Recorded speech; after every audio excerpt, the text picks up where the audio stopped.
পৃথিবীতে চালু ছিল মানুষ মানুষকে দাস বানিয়ে ফেলত, অর্থাৎ মানুষই মানুষকে দাস বানাতো, মানে কেনা গোলাম বানাতো, কিনে ফেলত। বর্তমানে এমনি স্বাভাবিক নিয়ম হলো মানুষ মানুষের সেবা করবে, পরিশ্রম করবে, বিনিময় নেবে, পারিশ্রমিক, যেটাকে কর্মচারী বলে, কর্মকর্তা, কর্মচারী, চাকরি ইত্যাদি, চাকর। কিন্তু একটা সময় শুধু পরিশ্রমের বিনিময়ে টাকা না, বরং তাদেরকে কিনে ফেলা হতো, যে তারা আজীবন এদের গোলামি করবে, খাবে দাবে আর কাজ করবে, তাদের স্বাধীনভাবে কিছু করার সুযোগ সুবিধা ছিল না। পৃথিবীতে এরকম একটা পরিস্থিতি ছিল। আল্লাহ তাআলা মুহাম্মদ সাল্লাল্লাহু আলাইহি ওয়াসাল্লামের মাধ্যমে এই নিয়মটাকে এমনভাবে বিধান করে দিয়েছেন, আল্লাহ তাআলা দয়া হয়তো তারই বদৌলতে নিয়মতান্ত্রিকভাবে, মানে আইনের মধ্যে এখন আর বর্তমানে পৃথিবীতে দাস দাসী করার বা রাখার কোনো সুযোগ নেই। তবে নিয়মে নেই, কিন্তু অলিখিতভাবে অনেক অনেক মানুষকে দাসের থেকেও খারাপ বানিয়ে রেখে দিয়েছে। নামে সাধারণ স্বাধীন বাংলা, স্বাধীন মানুষ, কিন্তু কাজে কর্মে আর কোনো স্বাধীনতা নাই। এরকম অলিখিত দাসত্ব পৃথিবীব্যাপী আছে। তো সেটা অন্য বিষয়, সেগুলো রাজনৈতিক সামাজিক কারণে হয়েছে। তো আমি যেটা এখানে বোঝাতে চাচ্ছি, এই দাস গোলামেরা মালিকের সেবা করেছে, মালিক যা বলে তাই করেছে, এর বাইরে কিছু করার ছিল না। এটাকে সামাজিকভাবে দাসত্ব বলে। আরেকটা দাসত্ব হলো উপাসনা। সেটা হলো আমাদের সৃষ্টির যা কিছু দরকার, আমাদের রোগ হয়, সমস্যা হয়, আমাদের সন্তানের আকাঙ্ক্ষা থাকে, অনেক সময় কারো সন্তান হচ্ছে না, ফসল ভালো হচ্ছে না, বিপদে পড়েছে, কেউ তাকে শত্রুতা করে ভয় দেখাচ্ছে, এই রকম ব্যক্তিগত, পারিবারিক, সামাজিক যত রকমের এই ধরনের সমস্যাগুলো আছে, এই সমস্যাগুলো থেকে পরিত্রাণ পাওয়ার জন্য যে সাহায্য প্রার্থনা করা হবে, যে সাহায্য চাওয়া হয় বা হবে, এই সাহায্য চাওয়া প্রার্থনা করা, এটা হলো উপাসনা। এটা কি উপাসনা? যেটা অন্যান্য ধর্মের লোকেরা তারা বিভিন্ন দেবদেবীর কাছে করে। বাংলা ভারতের এরা দেবদেবীকে বিশ্বাস করে। আরব দেশের লোকেরা ওই সময়ের বা এখনো যারা অন্য ধর্মের, তারা তো আর বাংলায় দেবদেবী বলে না, তারা আরবিতে ইলাহ বলে, রব ইলাহ বলে। কি বলে? ইলাহ। এর বহু বচন হলো আলিহা। আর সেই ইলাহ কারা? মানে এই দেবদেবী তাদের মতে কারা? আরব দেশের লোকদের দেবদেবী ছিল নবী, রসুল, আউলিয়ারা। কারা? নবী, রসুল, আউলিয়ারা। মনে থাকা যাবে তো? অর্থাৎ ভারতীয় উপমহাদেশে অগ্নি পূজারক বা মূর্তি পূজা করা, এরা কিছু ব্যক্তিবর্গ বা কিছু কল্পনার সত্তা আছে, কিছু ব্যক্তি, মা কালী, এরকম কিছু, সরস্বতী মূর্তি, কি সব ওরা বলে, তাহলে অতটা আমাদের মুখস্থ নেই। মানে ওরা যেই নামগুলোকে কেন্দ্র করে পূজা করে, মোটামুটি আমরা যতটুকু বুঝি, এরা কোনো নবী, রসুল বা ভালো মানুষ বলে নিশ্চিত বলা যায় না। তবে কিছু সত্তা, ব্যক্তি, অথবা কল্পনা, কল্পিত কিছু, মানে কল্পনা করে বলছে, বাস্তবে এরকম কেউ ছিল না। কিন্তু আরব দেশের লোকেরা, তারা যাদেরকে ডাকত বা যাদেরকে উপাসনা করত, তারা হলেন নবী, রসুলগণ, নবী, রসুল, আউলিয়া, বুজুর্গরা। আপনারা জানেন কাবা শরীফের মধ্যে মূর্তি রাখা হয়েছিল কতগুলো? 360। এই মূর্তিগুলো ভালো মানুষের ছিল না খারাপ মানুষের? হ্যাঁ, ভালো না খারাপ? 3 রকম হয়ে গেছে। একটা বলছে ভালো, আর এক বলছে খারাপ, আর কিছু ভাই ভালো খারাপ কিছুই মনে নেই বা জানেন না। আচ্ছা, ইলেকশন করি দেখি, মানে কিছু ভালোর পক্ষে, কিছু খারাপ, আর কিছু বলছেন জানি না, তাই তো? কত পার্সেন্ট? তো আমারও ধারণা হবে তো। এত ওয়াজনসিয়ত করলাম বা হুজুররা করেন, কি শিখলেন একটু জানা দরকার আছে না? আজকে কি তাবারক আছে নাকি? প্যাকেট কি খাওয়ানো হবে? রান্না হয়েছে? না পারলে কিন্তু দেওয়া হবে। আচ্ছা, যাই হোক, তো কেউ বলছেন ভালো, কেউ বলছেন খারাপ। আচ্ছা, ভালো কারা কারা বলছেন দেখি? 1 2 3 আর 4 5 জন ভালোর পক্ষে। আচ্ছা, খারাপ কারা কারা বলছেন? তাও 20 25 জন। আচ্ছা, ভালো খারাপ জানি না এরকম কে কে আছে? হ্যাঁ, ঠিক আছে, তাহলে আবার তুললেন কেন? বিষয়গুলো খুব সহজ, কিন্তু আপনারা ভুলে গেছেন। এগুলো মনে না রাখলে তো ইমান ঠিক থাকবে না। তো এগুলো মনে না রাখলে, আচ্ছা, আপনাদের এখান থেকে আমি জানি বেশি যায় না, তবে মনে হয় কিছু যায় কিনা জানি না, মাঝে মাঝে সন্তান হয়নি, বিপদে পড়ে এই মস্তানে মানত নিয়ত করে গরু ছাগল নিয়ে যায়।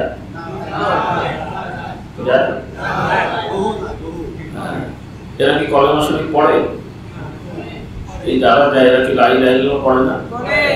দুই একজন মসজিদে নামাজ পড়ে না? মুখে লা ইলাহা ইল্লাল্লাহ পড়ে, মসজিদে নামাজও পড়ে, সূরা ফাতিহাও পড়ে, আবার মানত নিয়ত করে মস্তানে যায়। কি হলো? কেন করলো কাজটা? মুখে তো বলছে লা ইলাহা ইল্লাল্লাহ, আর সূরা ফাতিহায় তো পড়ছে ইয়াকা না'বুদু ওয়া ইয়াকা নাস্তাইন, আবার মস্তানে যাচ্ছে। তার মানে ইয়াকা না'বুদু ওয়া ইয়াকা নাস্তাইন এটাও বোঝে না, লা ইলাহা ইল্লাল্লাহ বোঝে না। এজন্য মুসলমান হয়েও বিপদে পড়ে কবরের কাছে সাহায্য চাইছে। বলুন নাউজুবিল্লাহ। মক্কার আবু জেহেল সাহেব, আলহাজ আল্লামা আবু জেহেল আল কুরাইশি, আল্লামা আলহাজ আবু জেহেল আল কুরাইশি সাহেব, আমি একটা খারাপ কথা বলিনি, একদম সত্য কথা। আবু জেহেল হজ করেছে না করে নাই? আপনার একবার যে হাজি না লিখলে মন খারাপ করে, ওই ব্যাটা কতবার করবে তো আল্লাহ বলবেন, একটা কথা হয়। আবু জেহেল ঘুম থেকে উঠে কাবা শরীফ দেখতে পেয়েছে, সারাটা জীবন জমজমের পানি খেয়েছে, জমজম দিয়ে গোসল করেছে, কত পাক পবিত্র, কি বলেন? কি যাবে? তাহলে যে ব্যক্তি জীবনে কাবাও দেখে নাই, জমজমের এক ফোঁটা পানিও পায়নি, যদি ঈমান আমল থাকে জান্নাতে চলে যাবে। আর কাবা শরীফের পাশে থেকেও জমজম খেয়েও হজ করেও কোথায় জান্নাতে? কারণ লা ইলাহা ইল্লাল্লাহ বিশ্বাস তার অন্তরে ছিল না। এখন আবু জেহেলের কাজটা যদি মুসলমানের বাচ্চা করে, নামে মুসলমান, ও মনে জান্নাতে যাবে নাকি? বিষয়টা এখানে। আপনারা আমরা তো শুধু মাতার বলি, বাংলাদেশে 90% মানুষ মুসলমান, এই মাজার পুজো করা, হারাম খাওয়া, সুদখোর, এই সমস্ত মুসলমানদের দিন কায়েম হবে তো নাকি? দিন না, রাত কায়েম হয়ে যাবে, বুঝলেন? দিন কায়েম হবে না, কি কায়েম হবে? অন্ধকার। মানে এই দিন মানে ওই দিন না। যাই হোক, প্রশ্ন হলো মক্কা শরীফের, কাবা শরীফের যে মূর্তিগুলো রাখা হয়েছিল, এগুলো পূর্ববর্তী জমানার, মানে সেই সময়ের আগে যারা আল্লাহ বুজুর্গ ছিলেন, যেমন আমাদের পূর্বে আমাদের বাপ-দাদাকে আপনারা আল্লাহ বুজুর্গ বিশ্বাস করেন, এরপরে খাজা মাইনুদ্দিন চিশতি, বাহাউদ্দিন নকশবন্দি, এই যে বগুড়ার মহাস্থানের, এনারা ভালো মানুষ ছিলেন, আল্লাহ মানুষ। কিন্তু ওনারা কিন্তু কখনো ভক্তদের বলে যান নাই যে আমাদের মৃত্যুর পরে তোমরা মাজার বানিও, দান বাক্স বসিও, ওরস করো, হ্যান করো, ত্যান করো, এগুলো এনারা কেউ বলে যান। সিলেটের শাহজালাল রহমতুল্লাহ আলাইহি ইতিহাস তো আছে, তিনি গৌর গোবিন্দ রাজার সাথে যুদ্ধ করেছিলেন, তাই না? গৌর গোবিন্দ রাজা মূর্তি পূজা করেছেন, তিনি তাদের বিরুদ্ধে যুদ্ধ করেছেন। শুধু নিজেরা করেনি, বরং ওই এলাকার সাধারণ কিছু মানুষ বিভিন্নভাবে মুসলমান হয়েছিল। সেই মুসলমান এবং ওই এলাকার সাধারণ যারা অমুসলিম ছিল, ওই গৌর গোবিন্দরই একই ধরনের, কারণ তাদের ধর্মে তো আবার অনেক ভাগ আছে। মানুষের মধ্যে কিছু মানুষ আছে নিচু জাত, কিছু মানুষ আছে উঁচু জাত। আমরা মুসলমানরা কি তাই বিশ্বাস করি যে মানুষের উঁচু জাত নিচু জাত বলে কিছু আছে? যোগ্যতার বলে কারো সম্মান বেশি দিয়ে আমরা কাউকে স্বাভাবিকভাবে রাখি, কিন্তু উঁচু জাত নিচু জাত বলে ইসলামে কোনো বিষয় নাই। কারণ সব মানুষই আদম সন্তান। কার সন্তান? যে আলাসুরত যাই হোক, যেই যে এলাকায় বসবাস করুক, এখনকার উন্নত রাষ্ট্র যাদেরকে বলা হয়, এক সময় এগুলো আসামিদের জায়গা ছিল। যেমন অস্ট্রেলিয়া, এমন খুব নামি দামি জায়গা না।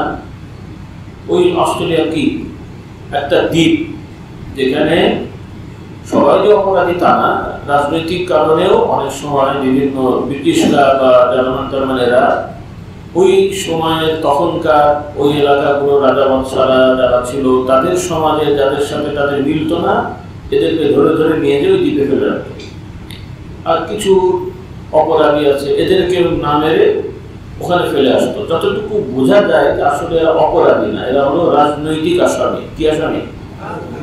ভালো মানুষ, কিন্তু রাজনৈতিক কারণে একটা মিথ্যে মামলা দিয়ে ঢুকে দিল আর কি।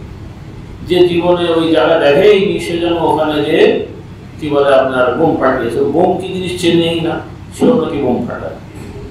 এরপরে অন্ধ মানুষ, তার বিরুদ্ধে মামলা হয় ওনাকে গাড়ি মানে ও গাড়ি কি চেনে না, ও গাড়ি ভাঙতে গেছে, এরকম শোনা যায় আর কি। তো ওই সমস্ত দেশে এরা এদেরকে ফেলে আসতো। এখন একটা হলো স্বাভাবিক সমাজ, যেখানে মানুষের ঘর বাড়ি বাজারঘাট আছে, এটা একটা উন্নত হয়।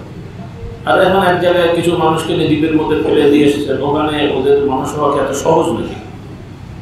কিন্তু ওইভাবে অস্ট্রেলিয়া, মালয়েশিয়া, ইন্দোনেশিয়া, এগুলো সব দ্বীপ রাষ্ট্র, মানে এই সমস্ত জায়গায় স্বাভাবিক মানুষের গতি ছিল না। অস্বাভাবিকভাবে কে বা কারা ওখানে গেছে, অথবা সমুদ্র পথে হয়তো পৃথিবীর এই জায়গা থেকে ওই জায়গায় যেতে যে লঞ্চটা জাহাজ মাছ ভেঙে গেছে অথবা ডুবে গেছে, হয়তো আশ্রয় নিয়ে কিছু লোক বেঁচে গেছে, এইভাবে এই বসতিগুলো হয়েছে। এই জায়গাগুলোই এখন দেখেন পৃথিবীর উন্নত বিশ্ব হয়ে গেছে। আর যে সমস্ত জায়গায় আদিকাল থেকে মানুষ আছে, আরব দেশের বিভিন্ন ভূখণ্ড, এই ফিলিস্তিন, এরপরে ভারতীয় অঞ্চলগুলো, এই সমস্ত অঞ্চল আদিকাল থেকে মানুষ এই সমস্ত জায়গায় স্বাভাবিকভাবে আছে। কিন্তু এখনো এই সমস্ত জায়গার মানুষেরা বিভিন্নভাবে পিছিয়ে আছে। তো খোলাসা মূল কথা হলো, আমি যেটা বলতে চাচ্ছি ভাই বোনেরা, সেটা হলো আল্লাহ রাব্বুল আলামিন মানুষকে সৃষ্টি করেছেন আল্লাহ তাআলার ইবাদত করার জন্য। আর ইবাদত হলো মানুষের যত চাহিদা পূরণ, যত কিছু দরকার সবকিছুর জন্য তারা আল্লাহকে বলবে, আল্লাহর কাছে চাইবে। এটা হলো আল্লাহর ইবাদত, তার ইবাদত। আর যখন মানুষের মধ্যে এইটার বাদে শয়তান ওয়াসওয়াসা দিয়ে প্রবণতা দেয় যে সব ব্যাপারে আল্লাহকে বলার দরকার নেই, আল্লাহর প্রিয় বান্দা নবীগণ, হুজুরগণ, ওলিগণ, পীর সাহেব, বাবা ইত্যাদি এনারাও আল্লাহর মতন ক্ষমতাশীল।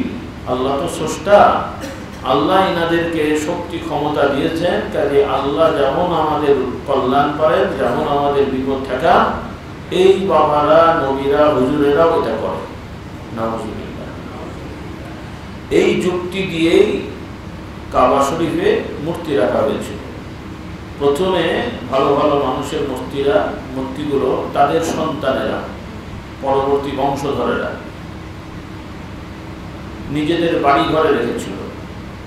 বর্তমানে পৃথিবীতে একটা রেওয়াজ আছে, ধর্মীয় কথা আছে, এখনো পৃথিবীর কোনো জায়গায় মুসলমান নামধারী আছে, তারা তাদের ধর্মীয় নেতাদের ছবি বানায়।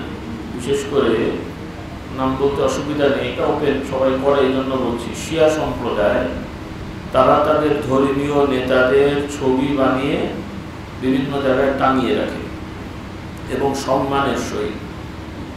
আবার বাংলাদেশে একদল পীর ভক্ত আছে, তারা তাদের ওই পীরের ছবি নিয়ে এসে একটা ঘরে আলাদাভাবে বালিশ টালিশ দিয়ে সুন্দর করে ফুল টুল দিয়ে সাজিয়ে রাখে।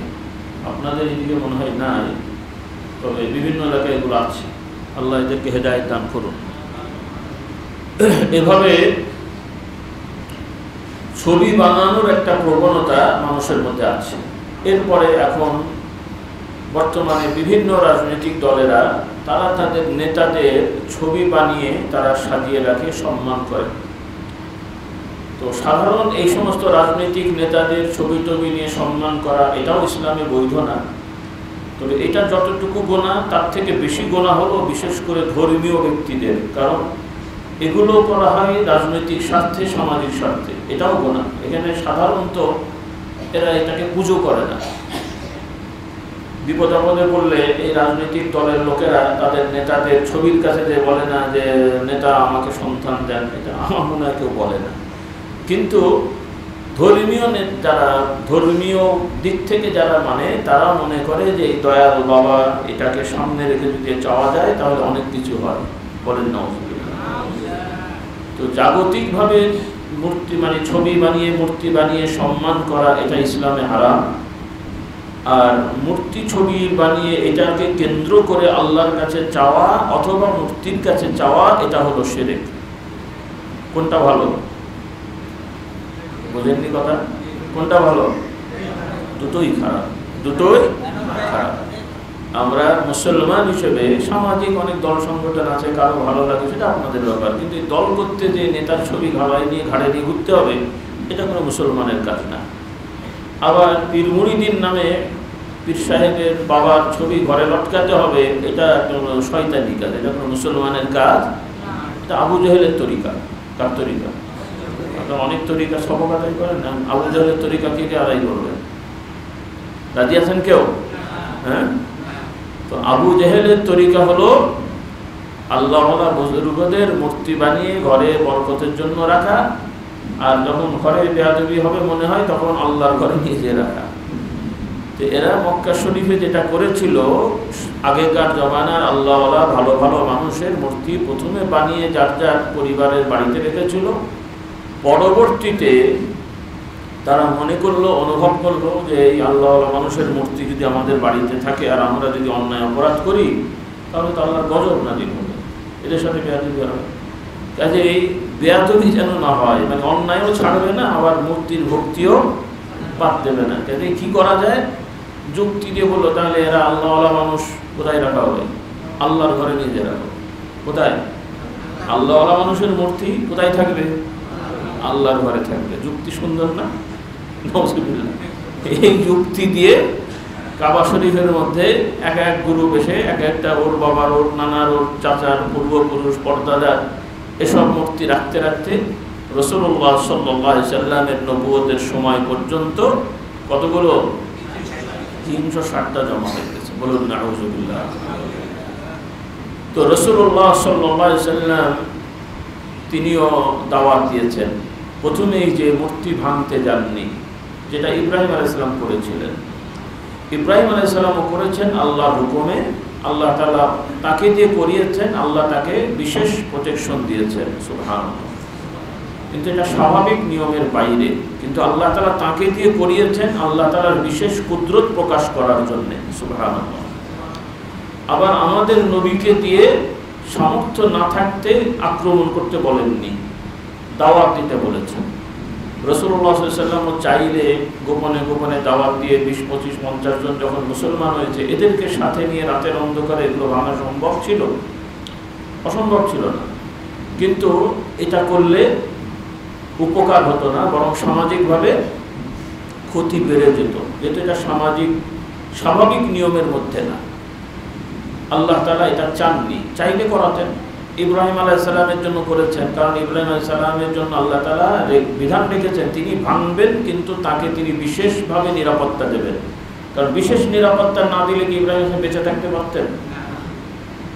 কারণ উনি ভেঙেছেন, পরবর্তীতে ধরা পড়েছেন, শেষ পর্যন্ত তাকে ধরে নিয়ে যে আগুনে ফেলে দেওয়া হয়েছে। সামাজিকভাবে নিজে তার পালানোর সুযোগ পাননি, এমনকি ওনার বাবাও ওদের পক্ষে ছিলেন। তাহলে আর কে সাহায্য করবে? বাপি যদি ছেলের বিপক্ষে থেকে আর কেউ আসবে সাহায্য করতে? কি বিপদ! তাহলে ওই শরীয়ত আমাদের জন্য নাই যে আমাদের সামর্থ্য থাকবে না আমরা আরেকজনের জিনিসের আক্রমণ করবো, শক্তি নাই, ক্ষমতা নেই, না এটা করতে যাবেন। তাহলে কি করবেন? দাওয়াত দেবেন। রাসূলুল্লাহ সাল্লাল্লাহু আলাইহি ওয়াসাল্লাম দাওয়াত দিলেন, 13টা বছর চলে গেছে, কেউ অল্প কিছু মানুষ শোনে, নেতারা তো শোনেই না। মূর্তি কাবা শরীফের মধ্যে আছে, মূর্তি থাকা অবস্থায় আল্লাহ নবী কাবা তাওয়াফ করেছেন, কাবা শরীফে ইবাদত করেছেন। ইবাদত হয়েছে না হয়নি? কারণ মূর্তি সরানোর ক্ষমতা তখন তার নাই, যার কারণে মূর্তির জায়গায় আছে, তিনি আল্লাহর ইবাদত করেছেন। সুবহানাল্লাহ। যার ক্ষমতা যেখানে নাই ওইটা ভাঙতে যাবেন না। এখন বর্তমানে পৃথিবীতে অনেক ধরনের লোকেরা ব্যক্তিগতভাবে মূর্তি পুজো করে বা অন্য কিছু পুজো করে, সেটা ভিন্ন, সেটা তাদের ব্যক্তিগত বাড়ি ঘরে নিজেরা যদি কিছু করে সেখানে তাদের ওখানে যে আক্রমণ করার অধিকার আমাদের আল্লাহ দেননি। কিন্তু কাবা শরীফে ভাঙা হয়েছে কেন? কারণ কাবা শরীফ তো এটা কারো ব্যক্তিগত সম্পত্তি না, আর কাবা শরীফে তো ইব্রাহিম আলাইহিস সালাম মূর্তি রেখে যাননি। ইব্রাহিম আলাইহিস সালাম কি মূর্তি রেখে গেছেন নাকি? তাহলে কাবা শরীফে মূর্তি ছিল না, বসানো হয়েছে, দখল করা হয়েছে, তাহলে দখলের জিনিস উদ্ধার করা হয়েছে। এবার বুঝলেন? তাহলে কাবার মশলা আর অন্য মশলা এক নয়। এখন আপনারা যদি মনে করেন যে আল্লাহর নবী বিদায় হজে মূর্তি ভেঙে দিয়েছেন, এখন আপনারা যদি অন্য ধর্মের উপাসনালয়ে যে মূর্তি ভাঙেন, এটা কিন্তু জায়েজ হবে, জায়েজ হবে না। আবার উল্টো পাল্টা বুঝেন, আল্লাহ আমাদেরকে বুঝদান করুন। এখন আমাদের কাজ হলো নিজেরা নিজেদের ইমানকে ঠিক রাখা আর অমুসলিম ভাইদের কাছে ইমানটা পৌঁছে দেয়। আমাদের সাথে কোনো ব্যক্তির ঝগড়া নেই, ফাসাদ নেই।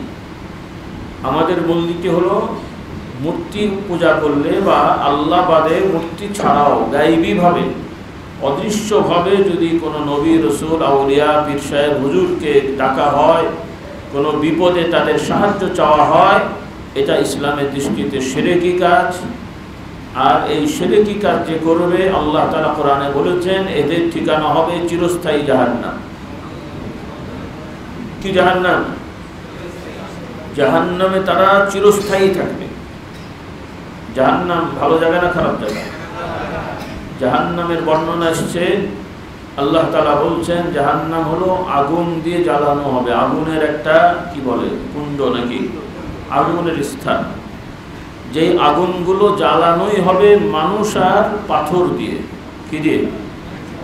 দুনিয়ার আমরা আগুন জ্বালাই কাঠটা, হাবিজাবি গ্যাসটা ইত্যাদি দিয়ে, আর জাহান্নামের আগুনটা জ্বালানোই হবে, আল্লাহ মাফ করুন, আল্লাহ আমাদেরকে পরিত্রাণ দিন, মানুষ দিয়ে আর পাথর দিয়ে।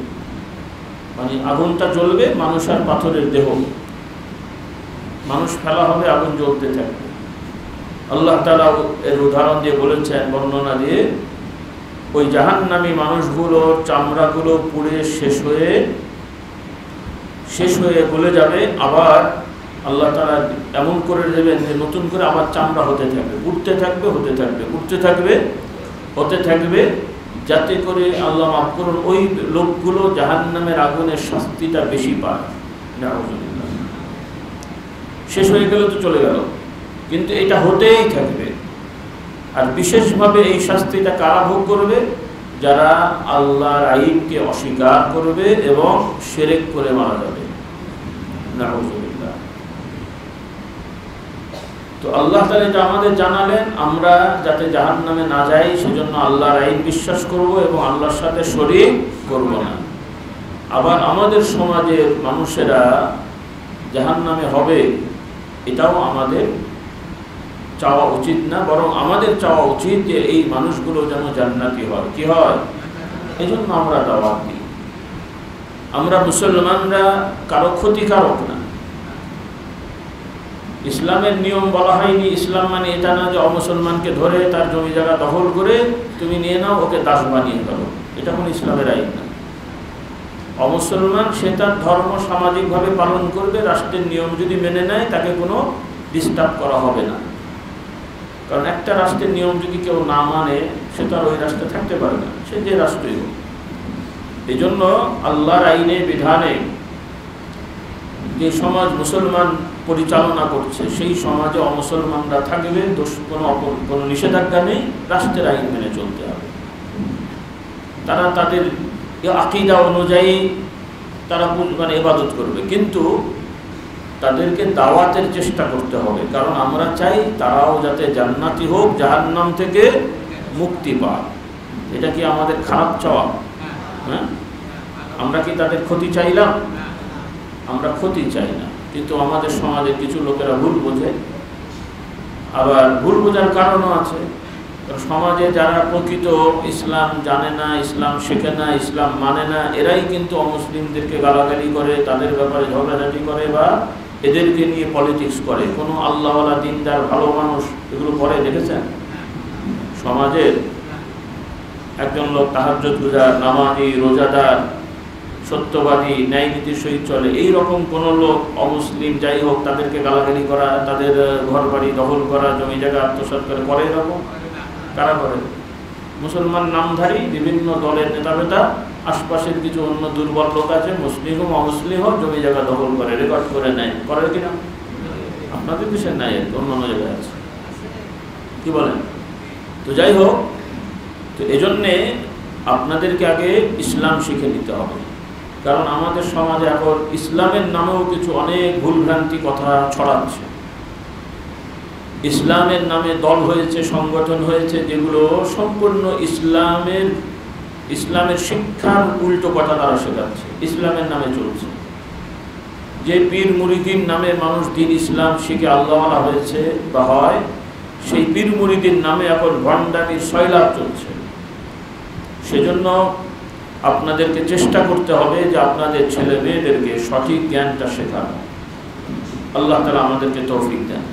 মোটামুটি বর্তমানে এই যে আপনারা এখানে বসে আছেন, যাদের ছেলে মেয়ে আছে, সবাই পড়াশোনা করছে না, বা অনেকে পাশ করে গেছে, পড়াশোনা করে কর্ম করছে। মোটামুটি এলাকার বর্তমানে বাংলাদেশের গ্রাম হোক শহর হোক, শতকরা বেশিরভাগ, মানে প্রায় সবাই বলা যায়, 7-8-9 বছরের ছেলে মেয়ে কোনো না কোনো প্রতিষ্ঠানে পড়ে। মাদ্রাসার সংখ্যা খুব কম, বাচ্চারা যত আছে শতকরা 8-9 ভাগ ছেলে, মানে 100 জনের মধ্যে 8-9 জন মাদ্রাসায় পড়ে, বাকি 90-92 জনই বিভিন্ন রকমের স্কুলে পড়ে।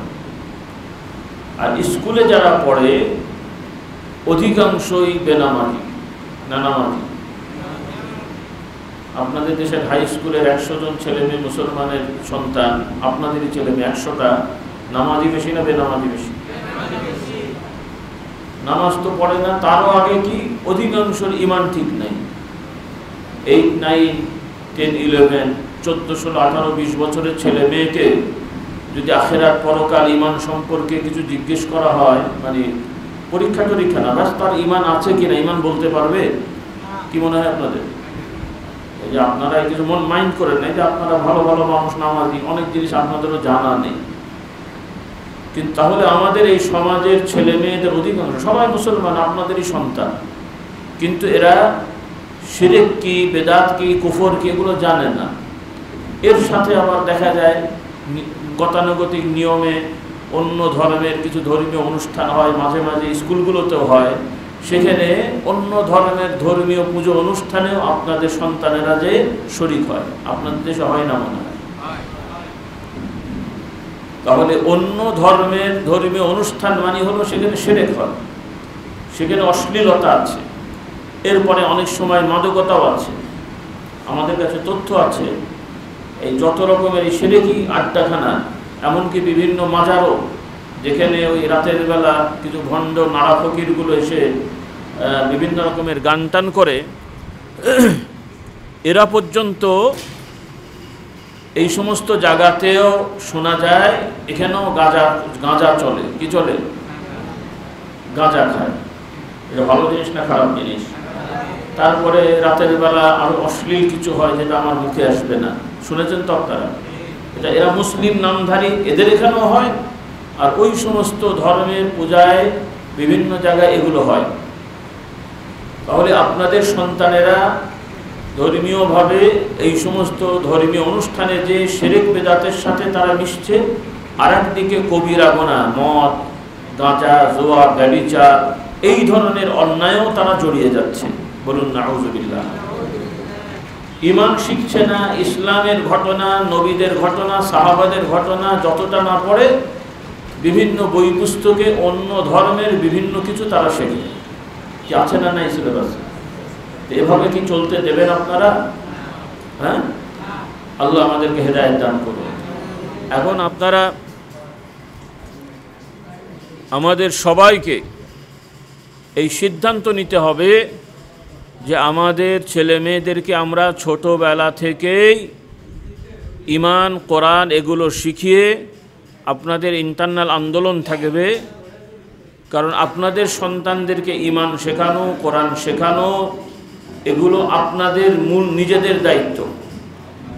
এই মসজিদের ইমাম সাহেবের দায়িত্ব না, মানে ফরজ দায়িত্ব না যে আপনার বাড়িতে বাড়িতে যে আপনার ছেলেদেরকে মসজিদে ধরে ধরে নিয়ে আসবে, এটা কি ইমাম সাহেবের দায়িত্ব? আপনার বাড়িতে বাড়িতে যে আপনার ছেলেটাকে ইমাম কলেমা অর্থ শেখাবে, এটা ইমাম সাহেব বা আমলদার সাহেবের দায়িত্ব না। আপনার ছেলের খাওয়া দাওয়া, রান্না বাড়া বা বাজার ঘাট কে করে? আপনি করেন না আরেকজন করে? আমাদের ছেলে মেয়ের ঘরটা ঠিকঠাক করে দেওয়ার দায়িত্ব কার? আমাদের না আরেকজনের? সব বাবাই যে ধরনেরই হোক তার সন্তানের জন্য ঘর বানায়, তার সন্তানের জন্য খাবারের ব্যবস্থা করে, কাপড়ের ব্যবস্থা করে। তো আমরা মুমিন মুসলমান হিসেবে আমাদের সবার আগে ইমানি দায়িত্ব হলো যে আমার সন্তান যখনই তার ৬-৭ বছর হবে তখন থেকেই তাদেরকে আমরা ইমান, আকিদা এগুলো শিখিয়ে দেবো। আজকে আপনাদের ৫০, ৬০, ৪০, ৩০ বছর বয়সে এখন আমাকে এগুলো শেখাতে হচ্ছে, যেগুলো আপনাদের জন্মগতই ছোটোবেলা থেকে শেখা উচিত ছিল। কি উচিত ছিল কিনা? আমরা মুসলমান হিসেবে আলহামদুলিল্লাহ এই কথাগুলো আমরা যখন ১০, ১১, ১২ বছর বয়স আমরা এগুলো শিখে ফেলেছি। মাদ্রাসায় এগুলো পড়ানো হয়, আমাদের বাবাদের বা আত্মীয় স্বজনের ওয়াজ শুনে আমরা শিখে ফেলেছি আলহামদুলিল্লাহ। কিন্তু আপনারা হয়তো আমার অনেক কথা আপনাদের কাছে নতুন মনে হচ্ছে, আগে শোনেননি।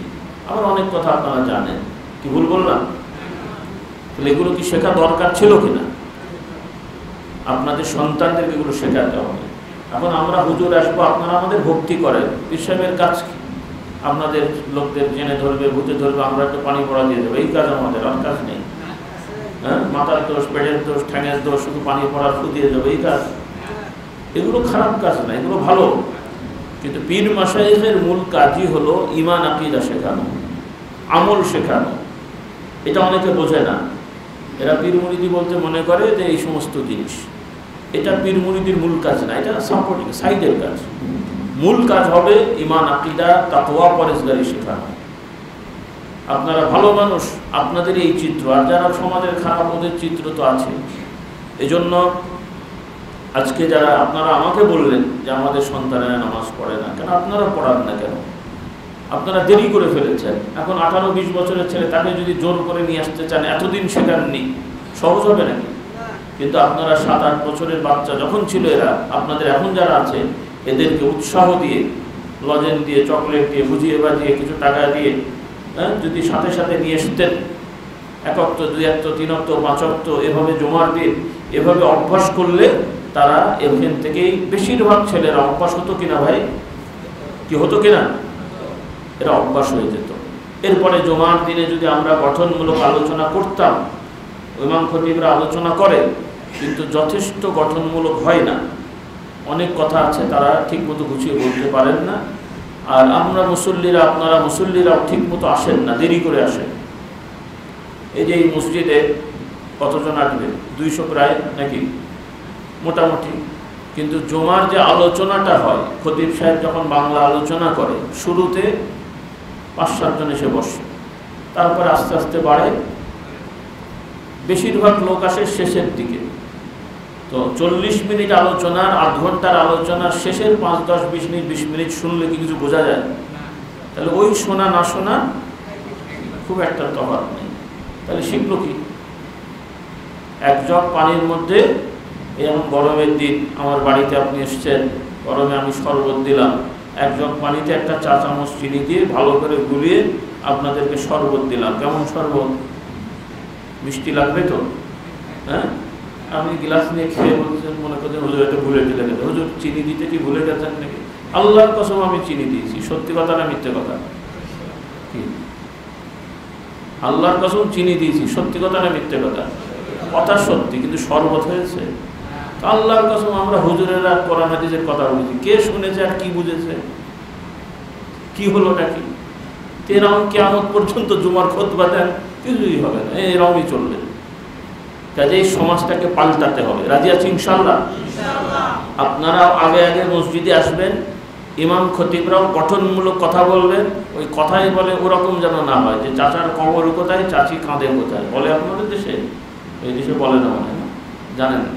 তো যাই হোক, মানে কবরের কাছে যে জিয়ারত করবেন, কবর এক জায়গায় জিয়ারত করছেন, এক জায়গায় কেমন জিয়ারত হলো? এখন সমস্যা একদিক, ইমাম সাহেব বলছে আর একদিক, সমাধান হবে? এই জন্যে ইমাম খতিবরা ইসলামের মূল প্রয়োজনীয় কথাগুলো প্রতি জুমায় আলোচনা করবেন, বিশেষ করে কোরআন থেকে। আপনারাও এই উদ্যোগ নেন, আমরা উদ্যোগ নিয়েছি, আলহামদুলিল্লাহ কিছুটা ফায়দা হচ্ছে। তারপরে মানুষের এই বেড়া, এটা তো আছেই, এত সহজে তো যাবে না এটা। আল্লাহ হেদায়েত করুক, কোন আল্লাহ না।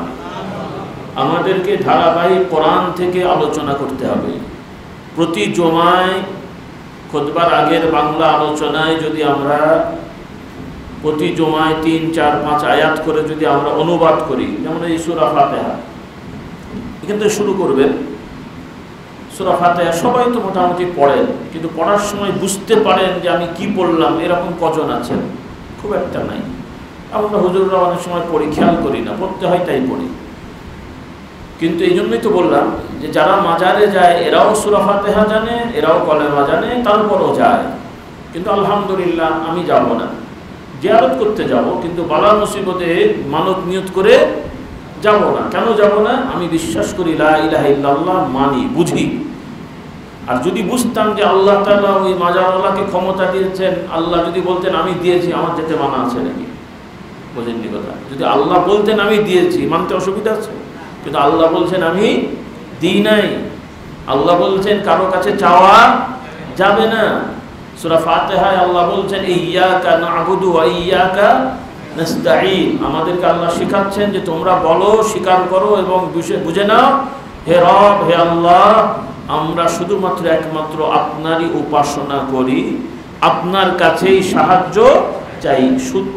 শুধুমাত্র, এমন না যে আপনার কাছেও চাই, বাবার কাছেও চাই, না, কারো কাছে চাওয়া যাবে না, চাইতে হবে আল্লাহর কাছে। কারো কাছে বলা যাবে না, বলতে হবে, মানে আকুতি মিনতি কার কাছে? আল্লাহর কাছে। এজন্য আমরা এগুলো পড়ছি। তো এইভাবে যখন আলহামদুলিল্লাহ, সূরা বাকারা, সূরা এইভাবে চলবে প্রতি জুমায়। এভাবে আমরা একটা জরিপ করেছি, আমি এটা মানে খেয়াল করেছি, মানে এটাকে হিসাব করেছি। তাতে যদি নিয়মিত হয় প্রতি জুমায় 20 মিনিট, 25, আধা ঘন্টা করে যদি এই কোরআন থেকে তাফসীর করা হয়, মানে ধারাবাহিক, এই আমার এখনকার যে আলোচনা, এটা তো উন্মুক্ত আলোচনা, এটা না, এটাও চলবে। জুমার আগে আপনারা চেষ্টা করেন আধা ঘন্টা 20 মিনিট বিষয়ভিত্তিক আলোচনা, আর আধা ঘন্টা 20 মিনিট কোরআন থেকে তাফসীর। তাতে যে ফায়দাটা হবে ইনশাআল্লাহ দেখা যাবে, এভাবে চলতে থাকলে মোটামুটি 4 থেকে 6 বছরের মধ্যে পুরো কোরআনটা খতম হয়ে যাবে। জুমা পড়েন এই মসজিদে? জুমা কে কে পড়েন নিয়মিত? হ্যাঁ, মাশাআল্লাহ। হ্যাঁ, আপনারা যারা উপস্থিত, আপনারা চেষ্টা করবেন, আমার এটা ফরজ ওয়াজিব না, তবে ভালো কাজ, মানে শুরু হওয়ার সুযোগ আছে। কারণ বাংলাদেশে অনেক সম্ভাবনা আছে, বাংলাদেশে অনেক অসুবিধা আছে, আমরাও জানি। আলহামদুলিল্লাহ, অসুবিধা যেমন আছে, আবার ভালো দিকও আছে, আছে না? ভালো দিক, অনেক ভালো দিক আছে। এদেশে যে দলেরই হোক, সামাজিক যে দলই করুক, মোটামুটি ইসলামকে ভালোবাসে, বাসে না? আপনাদের দেশে অনেক দল আছে, আমি জানি, নাম বলার দরকার নেই, কারণ কত নামই বা বলবেন। দলের তো আর শেষ নেই রে বাবা। হ্যাঁ, হুজুরদেরও দলের শেষ নেই, নন হুজুরদেরও দলের শেষ নেই। দল আর দল, দল আর দল, কে কাকে ভোট দেয়? হ্যাঁ, আল্লাহ আমাদের হেদায়েত দান করুন। এবং আপনারা তো আর ভোট দিতে পারবেন না, এত দল শেষ পর্যন্ত ফেরেশতারাই ভোট দিয়ে যায় আর কি বলেন? আর কি করবেন? আল্লাহ হেদায়েত করুন। যাই হোক, এই যে পাগলামি চলছে, এখন প্রশ্ন হলো, দিনকে দিন গরু, ছাগল, খাসি দাম বেড়ে যাচ্ছে, বাড়ছে না? এক সময় বহু আগে চালের দাম বাড়ছিল, এখনও বেড়েছে, তবে ওই সময় নাকি স্বাভাবিকের তুলনায় দামটা বাড়ছিল, বা কারা কারা সিন্ডিকেট করে বাড়াচ্ছিল। তো তখন যারা দায়িত্বশীল ছিল সরকারের, কেউ কেউ মিটিংয়ে সুন্দর করে বোঝাতে থাকলো যে অনেক দেশে মানুষ আলু খায়, এই খায়, সেই খায়, আপনারা ভাত খাবেন, তবে ভাতের পরিমাণটা কমিয়ে দেন, একটু আলু খাওয়ার অভ্যেস করেন। হ্যাঁ, খারাপ কিছু না, আলু তো আর খারাপ জিনিস না, ওনারা বলছিলেন আর কি। এখন ওনারা যখন এরকম বলছিলেন, তখন কিছু আলেম ওলামা হুজুরেরা রসিকতা করে বললেন যে ভাইয়েরা, আপনারা এখন আলু ভর্তা দিয়ে আলু খান। আলু তো আর একটা জিনিস দিয়ে খেতে হবে, যেহেতু চাল দিয়ে আলু ভর্তা খেয়েছেন, এখন আলু ভর্তা দিয়ে আলু খেতে হবে, আর কি করা যাবে।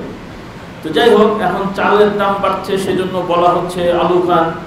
তো এখন যেভাবে গরু খাসির দাম বেরোচ্ছে, কদিন পরে যদি আপনাদের নেতারা এসে বলে যে ভাই গরু খাসির দাম বেরোচ্ছে, আর হুজুররাও তো অত বাস্তবতা বোঝে না, ওনারা দাওয়াত খেয়ে বেড়ায়, আমাদের তার গায়ে লাগে না, কাজে হুজুরদের কথা না শুনে আপনারা একটু মাঝে মাঝে একটু কুত্তার শুয়োর খাওয়ার অভ্যেস করেন। কে কে খাবেন? তারা বলবে আমেরিকা এত উন্নত দেশ, আমেরিকার লোকেরা শুয়োর খায়, উত্তর কোরিয়ার লোকেরা শুয়োর খায়, দক্ষিণ কোরিয়ার লোকেরা শুয়োর খায়, তো আপনারাও শুয়োর কুত্তা খেলে উন্নত হয়ে যাবেন। কে কে খাবেন? কথা বলেন। আমি ভেতরে ভেতরে খাই না, কেউ বলছে না কেন? খাবেন কেউ? আচ্ছা, যারা ইসলামী দল করে না, মুসলমানের বাচ্চা অন্য দল করে, এরা খাবে মনে হয়? যদি আপনারা নিয়ে দেন যে ভাই আমরা তো ইসলামী দল করি, আমরা তো কুত্তা টুত্তা খেতে পারি না, আপনারা একটু খান, খাবে? খাবে না খাওয়াবে? কি খাওয়াবো? লাঠি দিয়ে মারবে না? যে বেটা বলে কিনা আমি মুসলমানের বাচ্চা কুত্তা খাবো, একটা কথা বলো নাকি? তো মুসলমানের কথা ঠিক যে আপনি মুসলমানের বাচ্চা কুত্তা খাবেন না, কিন্তু আরেকজনের জমি দখল করে খান কেন? ওইটা কি? কুত্তা খাওয়া হারাম, আর ভাইয়ের জমি দখল করে খাওয়া হালাল। শুয়োর খাওয়া হারাম, সুদ খাওয়া হালাল। শুয়োর খাওয়া যেমন হারাম, তার থেকেও বেশি হারাম সুদ খাওয়া। কিন্তু অনেক দাঁড়িয়ে সাধারণ বেনামাজি কেন, অনেক যোগ্যওয়ালা দাড়িওয়ালা হাজি সাহেবও সুদ খায়। আপনাদের দেশে নেই মনে হয়? হ্যাঁ, আল্লাহ আমাদের হেদায়েত দান করুন। কি ইসলাম শিখলো? আচ্ছা বলেন, যেই লোকগুলো সুদী ব্যাংকে টাকাটাকে ইন্টারেস্ট খায়, অথবা টাকা খাটিয়ে পাবলিকের থেকে সুদ নিয়ে খায়, এই লোকগুলো যদি এই সুদী কারবার না করতো, কি না খেয়ে মরে যেত? মানে এরা কি এমনই খায় যে এই সুদটা না নিলে না খেয়ে মরে যাবে? কি ব্যাপারটা এরকম? তাহলে কেন খায়? বিলাসিতা। কেউ হারাম না খেয়ে মরে যাবে, বিষয়টা এরকম না। এজন্য ইসলাম তারা শেখেনি। আমাদেরকে ইসলাম শেখাতে হবে, ভাই আপনি ব্যবসা করে খান। কি করে খাবেন? টাকা খাটাবেন কেন? আপনি ব্যবসা করেন। আপনি সাধারণ মানুষকে 2-3 লাখ টাকা লোন দিচ্ছেন, গ্রামের লোকদেরকে। কেউ আপনার টাকা নিয়ে বীজ কিনছে, কেউ আপনার টাকা নিয়ে ছাগল কিনছে, কেউ আপনার টাকা নিয়ে ভেড়া কিনছে, কেউ আপনার টাকা নিয়ে গরু কিনছে। তো আপনি কন্ডিশনে যান, কে কি কিনবে? ভাই আমি একটা গরু কিনবো, 50,000 টাকা দরকার। আচ্ছা, আমি গরু দিচ্ছি 50,000 টাকা দামের, আপনি আমাকে পরে আস্তে আস্তে টাকা দেবেন। ব্যবসা করবেন। কিন্তু টাকা দিয়ে সুদে টাকা খাটিয়ে টাকা নেওয়া, এটা কি হারাম। আবার কেউ কেউ বলবে ওইটার এটা নাকি সমান। সমান? আমার কথা বুঝাতে পারিনি? আপনারা ব্যবসা করবেন, সুদে টাকা দেবেন না। আর যদি বিশ্বস্ত মানুষ হয়, সুযোগ হলে মানে সুদমুক্ত ঋণ দেবেন, এটাও সওয়াবের কাজ। যেটাকে ধার দেবেন, সুদ নেবেন না, ধার দেবেন, যা দেবেন তাই দেবেন, বিশ্বস্ত হলে। আবার কিছু আছে আমাদের টাকা নিয়ে সাইজ করে দেয়, তখন আবার বিপদ। তো সেই জন্য বুঝে শুনে দেবেন। আল্লাহ আমাদের হেদায়েত দান করুন। আর মানুষের উপকার করা তো ভালো, কিন্তু আমাদের যা স্বভাব হয়েছে এখন উপকার করতে যে আবার নিজে বিপদে পড়তে হয়। তো ওইটাও খেয়াল রাখবেন যে আরেকজনের উপকার করতে যে আবার নিজে বিপদে পড়েন না, ওইটা সতর্ক থাকতে হবে। কারণ সবই আমাকে বলতে হবে, নাহলে আমার কথা শুনে যদি বিপদে পড়েন, আগামীবার এলে তো আমাকে ধরবেন, হুজুরের কথায় অমুককে দিয়ে আমার টাকা নিয়ে টানাটানি, তো আমি বিপদে পড়ব। এই জন্য সতর্কতার সহিত কাজটা করবেন। তো আমরা এই যে হারাম রগে রগে ঢুকে যাচ্ছি, এগুলোকে হালকা করে দেখেন না। সুদ এটা হারাম, কোনো আইনেই এটাকে হালাল করার সুযোগ নাই। এজন্য আপনারা সুদী ব্যাংকের সাথে কাজ করবেন না। ইসলামী নিয়মে যারা ব্যাংক ট্যাঙ্ক চালায় তাদের সাথে কাজ করবেন। তবে এখানেও আবার ঝামেলা আছে। আমার কাছে খবর আসে যে কিছু কিছু ইসলামের নামে ব্যাংক আছে, যারা নামে ইসলাম বললেও ইসলামের নিয়ম ফলো করে না। তো যারা ইসলামের নাম ব্যবহার করে ইসলামের নিয়ম না মেনে কাজ করে, এরকম থাকলে এটার জন্য দোষী তারা। এখন তো মুশকিল হলো, যেভাবে নৈতিকতা অবক্ষয় হয়েছে, এখন রাস্তাঘাটে হোটেলে খাওয়া মুশকিল। অনেক সময় মরা মুরগি দিয়ে দেয়, মানে জবাই করেনি, মরা ওই মুরগি রান্না করে দিয়ে যায়। কারণ কে মরা দিল কে জবাই দিল বোঝা যায়। আবার বহু বছর আগে ধরা পড়েছিল এই যে আরিচা ঘাটের মাঝে, যে কুকুর শিয়ালের গোশত ছাগল বলে বিক্রি করেছে। বলেন না মুসলিম? এখন আল্লাহ না করুন হোটেলে গেছেন ছাগল খেতে, খাসি খেতে, এখন নাউজুবিল্লাহ যদি অন্য কিছু দিয়ে দেয় হারাম কিছু, আপনি জানেন না, সেটার দোষ কার? তবে সব যেহেতু কথা উঠেছে সাবধান থাকা ভালো। তো এই জন্য যারা ইসলামের নিয়মের ব্যাংকের কথা বলে, যদি তারা পাবলিককে ধোঁকা দেয়, তারা নিয়ম না মানে, এটার জন্য দায়ী তাদের। তবে আমরা যদি বুঝতে পারি পারতপক্ষে এই ধরনের লেনদেনে যাব না, আমাদেরকে সতর্ক থাকতে হবে। আল্লাহ তাআলা আমাদেরকে তৌফিক দান করুন। কারণ এখনকার কিছু কিছু ব্যাপার আছে ব্যাংক ছাড়া চলানো মুশকিল, সেক্ষেত্রে আপনারা নিয়মে মানবেন, সতর্ক হবেন। আল্লাহর দিন সহজ, বলি আলহামদুলিল্লাহ। এরপরে সমাজে অনেক সময় ঘুষের একটা প্রবণতা আছে। ঘুষ হলো যেটা আপনার প্রাপ্য নয়, আমার প্রাপ্য নয়, নিয়মে এটা আমার পাওয়ার কথা না, কিন্তু যারা দায়িত্বশীল তাদেরকে টাকা পয়সা দিয়ে আমি নিচ্ছি, চাকরি হোক, কাজ হোক, যেটাই হোক, এটা হলো ঘুষ। এটার দোষ কজনের? যে দিল তারও, যে নিল তারও। আরেকটা হলো নিয়ম বলা হয়েছে, সার্কুলেশন, এই পাস, এইভাবে হবে, পরীক্ষা হয়েছে, আপনি টিকে গেছেন, কিন্তু টাকা ছাড়া আপনাকে নিয়োগ দিচ্ছে না। না, টাকা ছাড়া নিয়োগ দিচ্ছে না, কিন্তু নিয়মে আপনার পাওয়ার কথা, নিয়মে পান, কিন্তু টাকা ছাড়া দিচ্ছে না। এই ক্ষেত্রে যদি টাকা দিয়ে নেওয়া হয়, এটাতে একজনের দোষ। কার দোষ? যে নেবে। কার দোষ? যে নিবে। কারণ অনেক সময় সমস্যা হয়, মানুষ বুঝতে পারে না, এই জন্য আমি ভেঙে দিচ্ছি।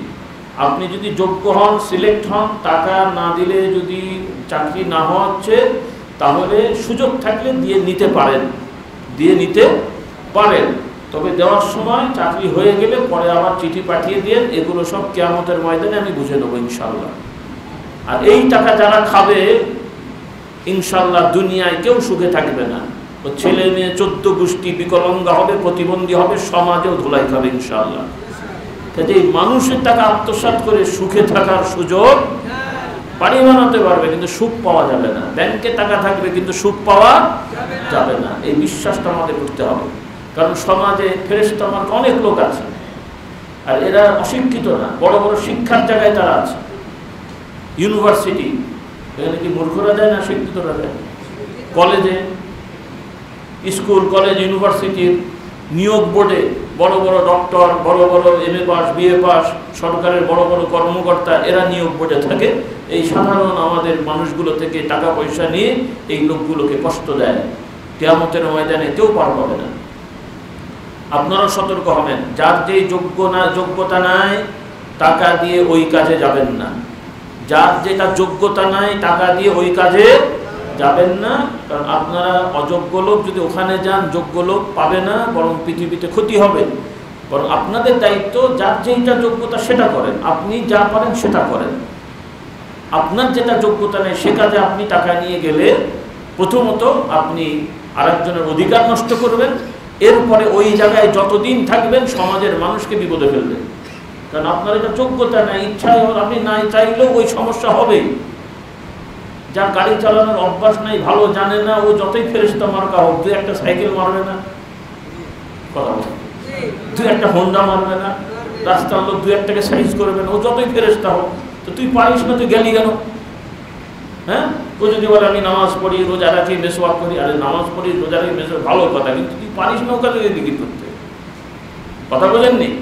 এই জন্যে ব্যক্তিগত সততা এক জিনিস, যোগ্যতা এক জিনিস। যার যেটা যোগ্যতা নেই সেই কাজে যাওয়া এটা হারাম, কারণ ওইটা দ্বারা মানুষের ক্ষতি হয়। আর ইসলামের বিধান কারো ক্ষতি করা যাবে না। এই নীতিগুলো আমরা শিখবো, রাজি আছি ইনশাল্লাহ? তো যাই হোক, অনেক কথা বলেছি। গরমের মধ্যে আপনারা মোটামুটি আগে ডিম হাফ বয়েল হতো, এখন আপনারাই হাফ বয়েল হয়ে গেছে। তো যাই হোক, আর সময় ব্যয় করবো না। দোয়ার পরে গাড়িতে বই পুস্তক পাবেন, আপনারা 1-2টা বই নিয়ে যাবেন, কিতাব নিয়ে যাবেন, আমল করবেন, পড়বেন। শুধু পুরুষরা না, মহিলাদেরকেও সম্ভবত মাইক দেওয়া হয়েছে না মেয়েদের, মহিলাদেরকেও বই পুস্তক নিয়ে পড়াবেন। আর একটা বিষয়, আপনাদের ছেলে মেয়েদেরকে অবশ্যই পড়াবেন, তবে ছেলেদেরকে ছেলেদের মাদ্রাসা স্কুল কলেজে পড়াবেন, মেয়েদেরকে মেয়েদের মাদ্রাসা স্কুল কলেজে পড়াবেন। ছেলে মেয়ে একসাথে পড়ে এই ধরনের প্রতিষ্ঠানে ছেলে মেয়েদেরকে দয়া করে পড়াবেন না, মাদ্রাসা হলেও না।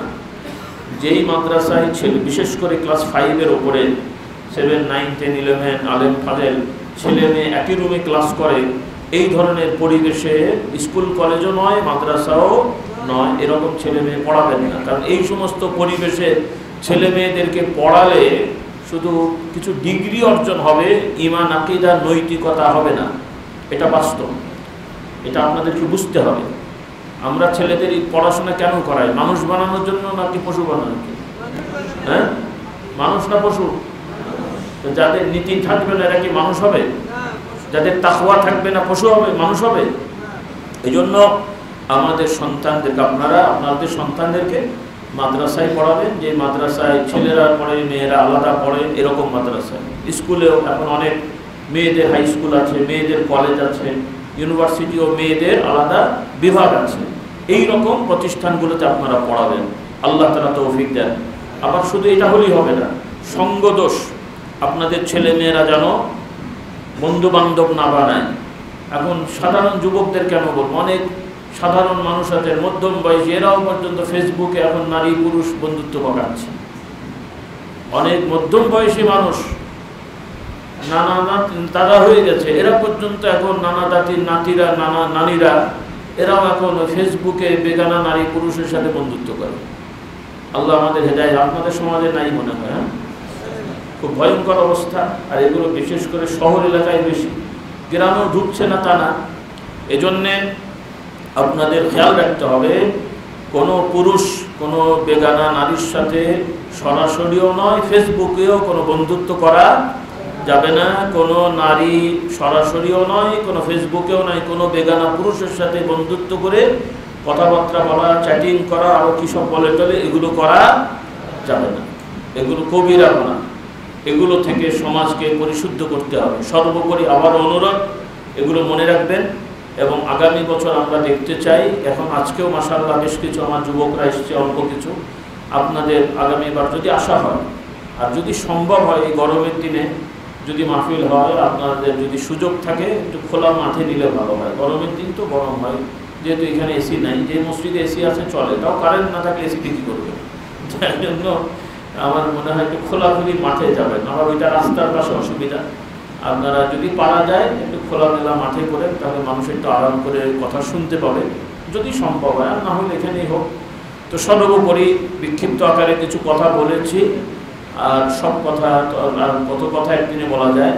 কিতাবগুলো নিয়ে যাবেন অবশ্যই। আজকে যারা এসেছেন একটা হলেও বই নিয়ে যান। ইসলামী আকীদা শিক্ষা, ওজিফা নামাজ শিক্ষা, পর্দা শিক্ষা, গোনা মাফের আমল সহ বিভিন্ন বিষয়ের কিতাব আছে, আপনারা একটা দুটো হলেও নিয়ে যাবেন ইনশাআল্লাহ, কিনে নিয়ে যাবেন আর ওগুলো পড়বেন। আমি আবারও রিপিট করছি, আর মসজিদগুলোতে জুমার বায়ানে নিয়মিত তাফসীর করার চেষ্টা করবেন।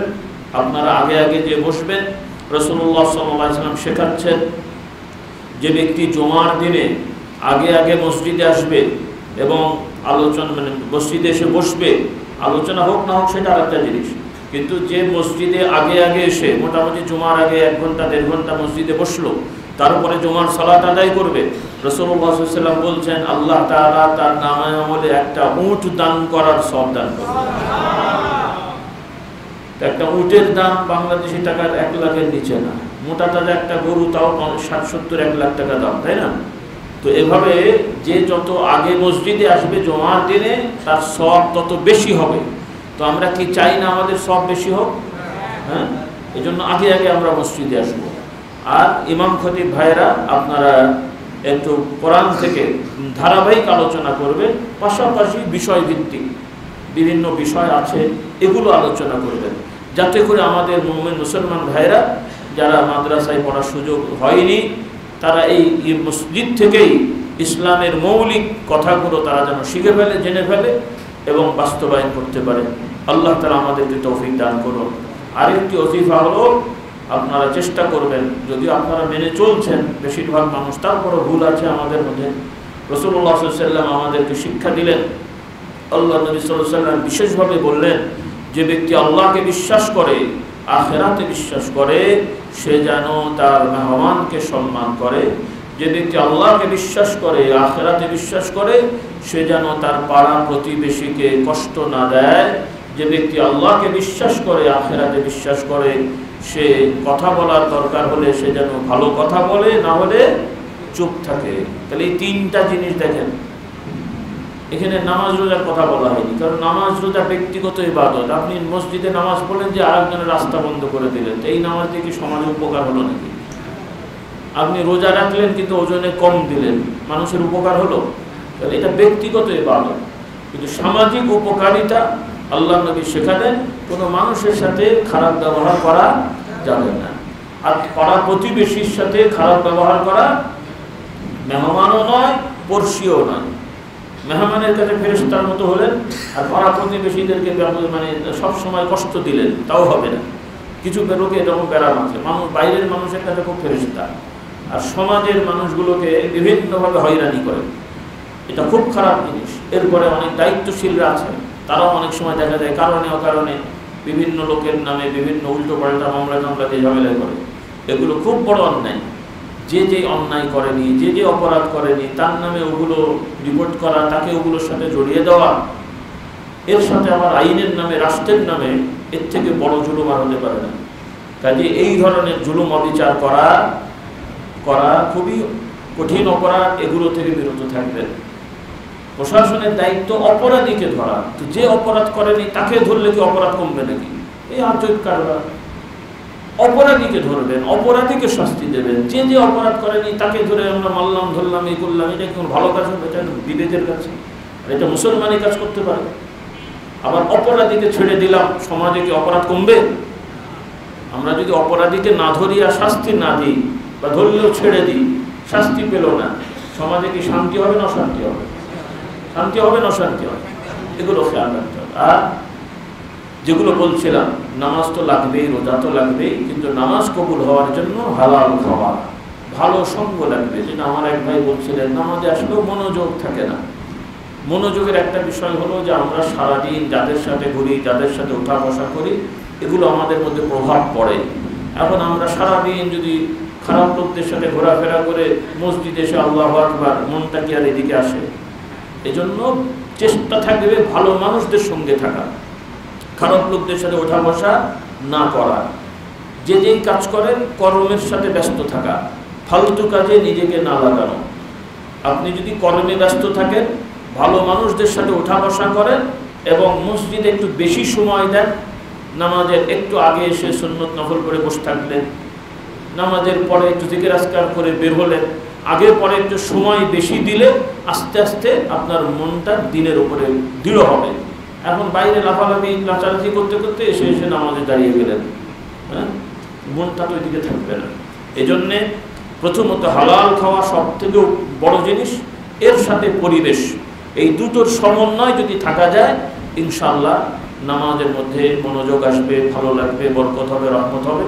তো যাই হোক, অনেক বেশি কথা বলে ফেলেছি।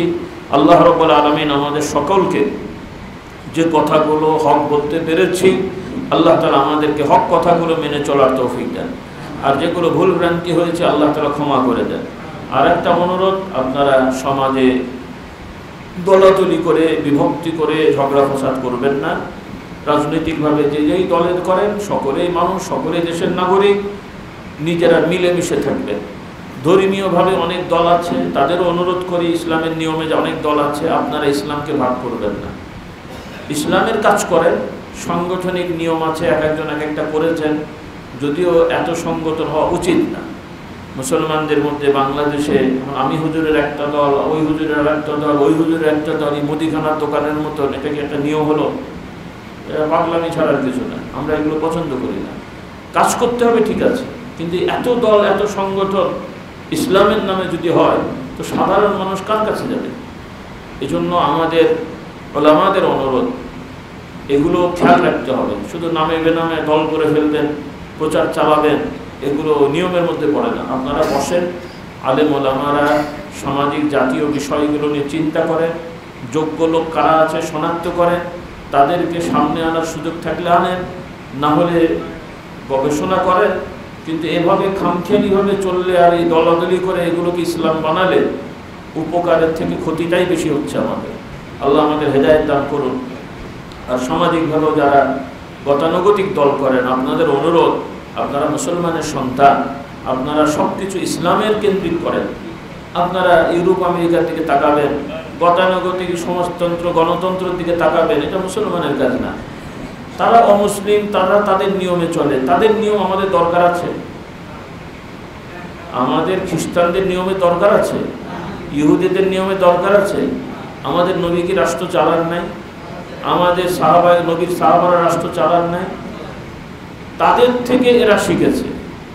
বর্তমান আধুনিক রাষ্ট্র ব্যবস্থার মূল নীতিগুলো তারা নিয়েছে আল্লাহর নবীর আদর্শ থেকে, খোলাফায়ে রাশিদিনদের আদর্শ থেকে। এর সাথে ওদের স্বার্থ চরিতার্থ করার জন্য নিজের আবার কিছু থিওরি বানিয়েছে। ওরা যেগুলো বানিয়েছে ওগুলোতে আপত্তি আছে, আর যেগুলো আমাদের জিনিস নিয়েছে ও তো আমাদের জিনিস, ওগুলো তারা আমরা ওদের থেকে নিই নেই। আমার মুরগি চুরি করে নিয়ে এসছে, আমি সেটা ধরে নিয়ে এসেছি। এখন আমার মুরগি আনতে যে যদি আরেকজনের মুরগি নিয়ে আসি, এটা তো আমার ঠিক হলো না, বোঝেননি? এজন্য আমাদের নীতিটা আমাদের, সেটা তো আমাদেরই আছে, কিন্তু আপনারা ভুলে গেছেন। এই আমরা আলেম ওলামারা আমাদের আদর্শ ভুলে গেছি। আমরা মেসওয়াক টুপির ওয়াজ করি, কিন্তু বেচা কেনার শিক্ষা আমরা দিই না। এখনো গ্রামগঞ্জে অনেক বেচা কেনার নিয়ম আছে যেটা সঠিক না, অনেক বর্গা দেওয়ার সিস্টেম যেগুলো সঠিক না, কিন্তু আমাদের ভাইরা করে, আমরা বুঝি না, এগুলো বলি না। গ্রামের ব্যবসা বাণিজ্য যাই হোক, চাষাবাদ, ভাড়া নেওয়া, লিজ নেওয়া, এগুলোর ইসলামের নিয়ম আছে, এগুলো আপনারা শিখে নেবেন ইনশাআল্লাহ। এরপরে অনেকে যাকাত দেয় না, টাকা পয়সার জাকাত কেউ কেউ দেয়, তাও ঠিক মতো দেয় না। অনেক মহিলারা দেয় না, অনেক মহিলাদের জাকাত আছে কিন্তু স্বামীর জাকাত নেই, কারণ স্বামীর জমা করা কিছু নাই। অনেক মহিলাদের, প্রায় মহিলাদের 3, 4, 5 ভরি স্বর্ণ আছে, জাকাত দরকার আছে না নাই? অনেকে বুঝতে পারে না, ঠিক মতো দেয় না। যারা দেয় তো আলহামদুলিল্লাহ। এজন্য জাকাতগুলো ঠিক মতো আদায় করতে হবে। ফসলের জাকাত আছে আলহামদুলিল্লাহ, কিছু ভাইয়েরা আছেন শত শত মন ধান, চাল, পাট বা ইত্যাদি বা অন্যান্য জিনিস ফল টল পেয়ে থাকেন। তো যারা বেশ ভালো পরিমাণ এই সমস্ত ফসল করেন, তাদের টাকাটা আলাদা, তাদের এই ফসলের ওপরে জাকাত আছে। এটাও শিখে নেবেন আপনারা, যে যা পাবেন আনুপাতিক হারে শতকরা, যদি সেচ দিয়ে, পানি দিয়ে, সার দিয়ে চাষাবাদ করা হয় তাহলে এটা হবে 20 ভাগের 1 ভাগ। আর সাধারণ পানি টানি দিয়ে যদি চাষাবাদ হয়, যেটা বৃষ্টির পানি, নদীর পানি, খালখাল, এগুলোতে হবে 10 ভাগের 1 ভাগ। এরকম বিধান আছে। তো এগুলো আশা করি আপনারা আগে জানেন, জেনেছেন না? ইনশাআল্লাহ শিখে নিন, এগুলো আপনারা শেখাবেন। তো আল্লাহ তাআলা আমাদেরকে এগুলো মেনে চলার তৌফিক দেন, বলুন আল্লাহুম্মা আমিন। এগুলো হিসাব আছে, অল্প সময় আমি সব বললে মনে থাকবে না। তো যাদের মাশাআল্লাহ শত শত মন ধান হয়, মানে মনকে মন কি বলে আপনার আলু হয়, পেঁয়াজ হয়, তারপরে অন্যান্য কিছু হয়, আপনারা এই হিসাবগুলো মেনে চলবেন। কারণ অধিকাংশ জমি জায়গা আপনাদের নিজস্ব, খাজনা দেন, মালিকানা আছে, কেউ কারোটা দখল করতে পারে না, রাষ্ট্র কর্তৃক নিরাপত্তা দেওয়া আছে। কাজেই এগুলোর ফসলের জাকাত দিতে হবে। আল্লাহ আমাদেরকে তৌফিক দান করুন। তো যাই হোক, অনেক বেশি কথা বলেছি। এরপরে দেনমোহর ঠিক মতো আদায় করবেন। ছেলেদেরকে বিয়ে দেওয়ার সময় যৌতুক নেবেন না, বরং মেয়েদের দেনমোহর সঠিকভাবে আদায় করবেন। মেয়ের বাড়ির থেকে বলে কয়ে কোনো জিনিস আদায় করা যাবে না, এমনকি অনুষ্ঠানও প্রেশার দিয়ে করানো যাবে না। এগুলো খুব বড় অভ্যাস সমাজে, এগুলো জুলুম, সামাজিক জুলুম। চক্ষু লজ্জায় বেচারাদের করতে হয়। কারণ 1-2 মেয়ে বিয়ে দিয়ে বেচারা 20-30 বছর ধরে ওই বোঝা টানতে হয়। গরিব মানুষ আছে না নাই? আল্লাহ আমাদের হেদায়েত দান করুন, যাতে এগুলো আমরা যেন না করি। এগুলো ইসলামের মূল নীতি। সোজা হিসাব, আজকে এই অশান্তি কেন, বৃষ্টি হচ্ছে না, প্রচন্ড গরম, এই যে সমস্যাগুলো, এগুলো শুধু প্রাকৃতিক বিষয় বলে তা নয়, বরং এগুলো আল্লাহর হুকুমে হয়। আর এই ধরনের সমস্যা কখন হয়? যখন আমরা জুলুম অবিচার বেশি করি। তো যাই হোক, আল্লাহ তাআলা আমাদের সকলকে, আচ্ছা এদের কি মাথার দোষ আছে নাকি? গরমের মধ্যে জানলা মামলা সব বন্ধ করে দিয়ে থাকুক না, অত আওয়াজ আসছে না তো। আসুন আমরা একটু দোয়ায় শরীক হই। সকলে আসলে আমার সাথে তওবা করেন। সকলে বলেন আউযু বিল্লাহি মিনাশ শাইতানির রাজিম। বিসমিল্লাহির রহমানির রহিম।